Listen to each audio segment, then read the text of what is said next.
Assalamualaikum warahmatullahi wabarakatuh. Berjumpa lagi dengan saya Effendi, CGP dari Kota Palembang, angkatan pertama. Kali ini saya akan menampilkan tentang proses pembelajaran, di mana proses pembelajaran ini saya menggunakan pendekatan atau strategi dari pembelajaran berdiferensiasi dan penerapan strategi KSE atau kompetensi sosial emosional yang saya terapkan dalam proses pembelajaran. Nah, pembelajaran berdiferensiasi itu adalah proses pembelajaran yang menghargai adanya keberagaman peserta didik. Sedangkan pembelajaran menggunakan KSE atau kompetensi sosial emosional itu adalah pembelajaran yang harus adanya kompetensi emosi dan sosial yang harus kita terapkan di dalam proses pembelajaran tersebut. Berikut adalah tampilan dari proses pembelajaran saya dengan menggunakan aplikasi pembelajaran jarak jauh yaitu Google Meet. Selamat menyaksikan. Ya, intinya dia belajar tentang lapisan tanah ya atau lapisan batuan. Nah, di bab selanjutnya kalian belajar yang namanya dinamika atmosfer. Sudah dibahas ya sedikit sama Pak Wasis tentang dinamika atmosfer kan? Sudah. Sampai di mana kalian dibahasnya?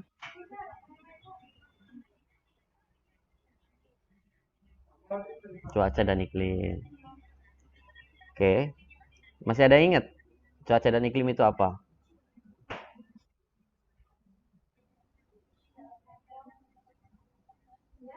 Masih ada yang ingat cuaca?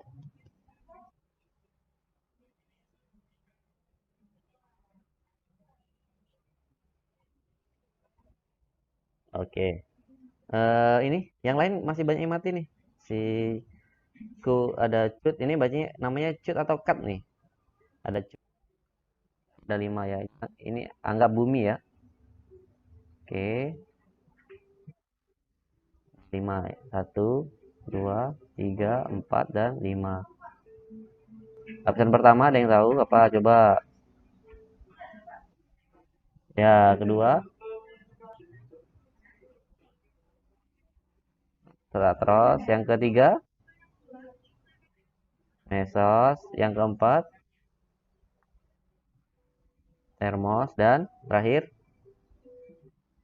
so. Oke. Dari kesimpulan 5 lapisan ini apa yang kalian dapat? Ayo, ada yang tahu? Di kelima lapisan ini menandakan bahasanya setiap lapisan itu memiliki manfaat dan fungsi yang berbeda untuk kehidupan makhluk hidup di permukaan. Kalau misalkan nih ada pertanyaan, lapisan ozon di mana? Eh, sebutin namanya nak ya. Namanya siapa Pak? Nama siapa namanya? Namanya siapa? Naya ya. Di mana Naya? Lapisan nomor 2 ya. Ini ya. Oke. Kalau cuaca dan iklim di mana?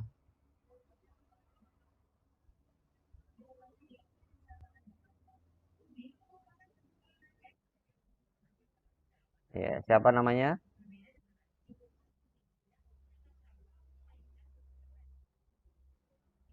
Gabriel. Di mana Gabriel? Hmm. Oh, Naya. Oke, di lapisan mana Naya? Lapisan 1 ya. Ini sini. Atau sebutin nomor absennya aja. Oke, ini adalah lapisan atmosfer yang memiliki fungsi yang berbeda-beda. Oke ya. Nah, lapisan pertama itu lapisan tropos, di mana lapisan tropos ini lapisan paling dasar. Lapisan paling dasar yang sangat erat hubungannya dengan makhluk hidup, terutama manusia. Nah, lapisan ini sering terjadi namanya fenomena cuaca dan fenomena iklim. Nah, cuaca dan iklim ini Pak ibaratkan seperti adik dan kakak. Kenapa seperti adik dan kakak? Karena mereka itu satu jenis dalam hal unsur-unsur yang menyebabkan terjadinya cuaca dan iklim. Yang membedakan cuaca dan iklim hanya Ya, hanya jangka waktu. Jadi hanya waktu. Waktu kan antara atmosfer dan atmosfer membedakan antara cuaca dan iklim. Unsur-unsur cuaca dan iklim. Jadi sini ada cuaca dan iklim. Apa aja unsur-unsurnya? Masih ada yang ingat? Yang pertama, ya. Yang sebelum ada suhu ada apa? Ada sinar matahari dulu. Baru yang kedua, suhu. Yang ketiga, oke, ada awan, terus ada tekanan udara. Kemudian ada kelembaban. Kemudian ada arah angin, apalagi? Awan, kemudian oke, hujan. Habis ya?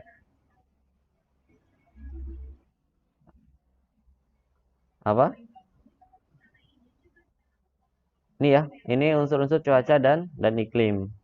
Sinar matahari, ada suhu, ada awan, ada tekanan udara, ada kelembapan, ada arah angin, dan ada hujan. Dari semua unsur-unsur ini, Pak yakin kalian sudah tidak asing lagi dengan mereka-mereka ini, terutama sinar matahari, karena setiap hari kita pasti merasakan sinar matahari, suhu, panas dingin, kemudian awan yang bergerak, kemudian tekanan udara, ada kelembaban, ada arah angin, dan hujan. Oke, ini sekilas saja ya. Selanjutnya, kita masuk ke poin yang akan Pak jelaskan, yaitu adalah jenis-jenis iklim. Nah, jenis-jenis iklim ini yang harus kalian ketahui ada berapa? Yang pertama, iklim. Hmm, bukan nih, jenis-jenis iklim itu, nah, apa namanya? Berdasarkan pembagiannya. Ada iklim matahari. Nah, iklim matahari itu adalah iklim yang dibagi berdasarkan garis lintang. Untuk iklim matahari, makanya kalian ada tropis, subtropis, ada sedang, ada dingin. Kemudian ada iklim yang tadi, apa yang kedua tadi? Koppen. Kemudian ada apa lagi?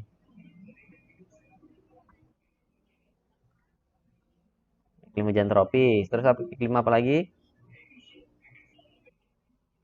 Nah,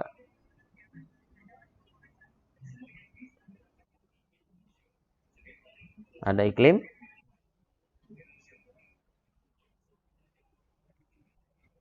semit Ferguson. Kemudian Alderman. Kemudian iklim ya Junghun. Benar. Nah, ini adalah pembagian-pembagian iklim. Nah, nanti baru dibagi lagi. Ada berdasarkan curah hujan, ada berdasarkan sinar matahari, ada berdasarkan bulan basah dan bulan kering, dan ada juga berdasarkan ketinggian. Makanya nanti kalau kalian ada yang mendaki gunung, itu kalian bisa melihat perubahan suhu.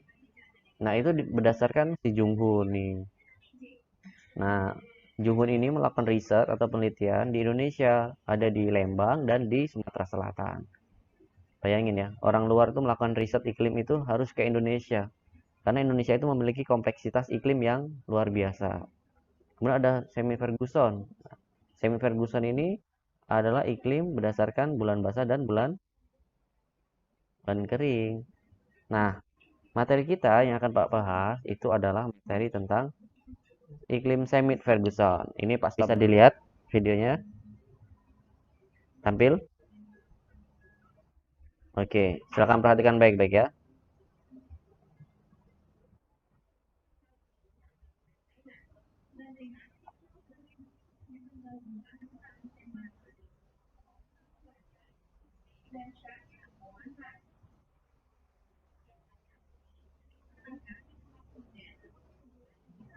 Ada suaranya nggak?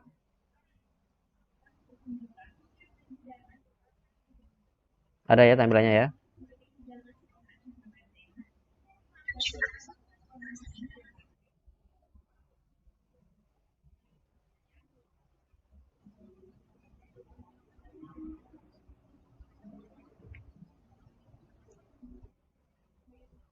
Oke, di sini Pak ucapkan aja apa yang dikatain sama video ya. Bulan basah dan bulan kering itu adalah diukur menggunakan satuan milimeter. Bulan basah itu memiliki curah hujan di atas 100 milimeter, sedangkan bulan kering itu memiliki curah hujan di bawah 60 milimeter. Dan ini tabel dari klasifikasi iklim menurut Semi Ferguson. Ada iklim A, iklim B, iklim C, iklim D, iklim E, iklim F, G, dan H. Ini cara menentukan iklim Semi Ferguson. Oke, ada pertanyaan?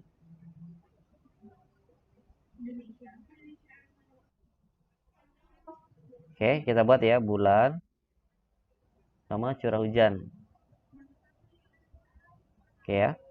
Bulannya ini bulan 1, 2, 3, 4, 6, 7, 8, 9. Oke. Udah 12 bulan kan? Ini Pak buat 40. Bulan 1, bulan 2 Pak buat 5. Ini 49. Bulan 4-nya Pak buat 67. Bulan 5-nya 80. Oke. Bulan 6-nya Pak buat 95. Bulan 7-nya Pak buat 1, 2, 3, 4, 5, 6. 7-nya Pak buat 110, 115, 120, 140, 150, dan 155. Pas 12 ya. 2, 3, 4, 5, 6, 7, 8, 9, 10, 11, 12. Oke. Rumusnya tadi adalah Q sama dengan bulan kering dibagi bulan basah dikali 100%. Oke. Silahkan kalian cari jawabannya. Berapa jumlah Q-nya?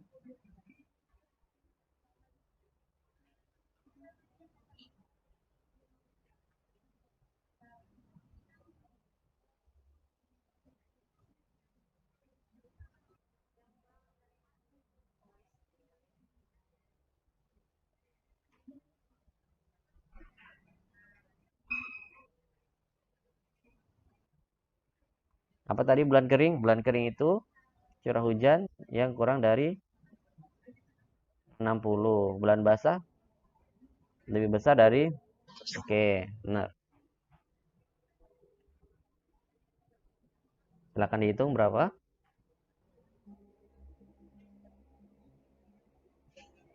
Iya ya. Wah, ini kalian baru pertama ya main ini ya? Baru pertama ya?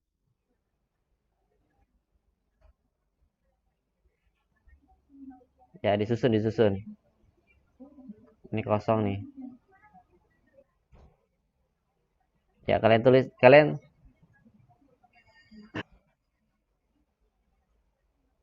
geser aja.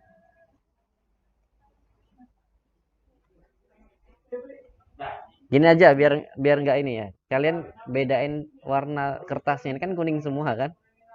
Nah, bisa diganti warnanya.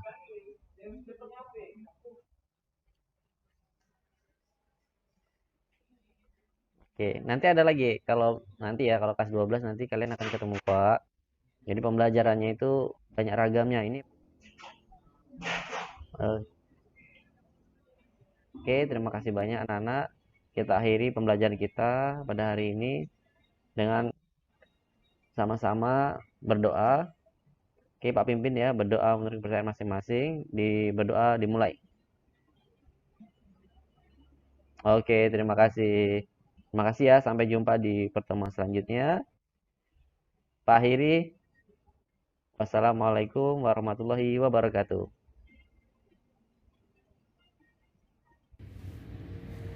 Hasil refleksi dari penerapan proses pembelajaran berdiferensiasi dan adanya penerapan KSE di dalam kelas untuk saat ini merupakan suatu penerapan yang begitu banyak kendala. Hal ini dikarenakan proses pembelajaran yang berlangsung secara daring atau dalam jaringan, sehingga kita sangat sulit untuk memahami dan menerapkan proses pembelajaran yang berdiferensiasi. Seperti kendalanya misalkan jaringan, kemudian kendala kuota dari peserta didik itu sendiri.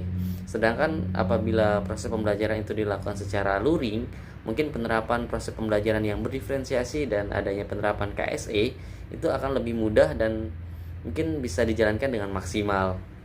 Namun walaupun seperti demikian, proses pembelajaran yang menerapkan proses diferensiasi dan KSE itu sendiri memberikan dampak positif kepada peserta didik dan memberikan dampak positif bagi guru itu sendiri.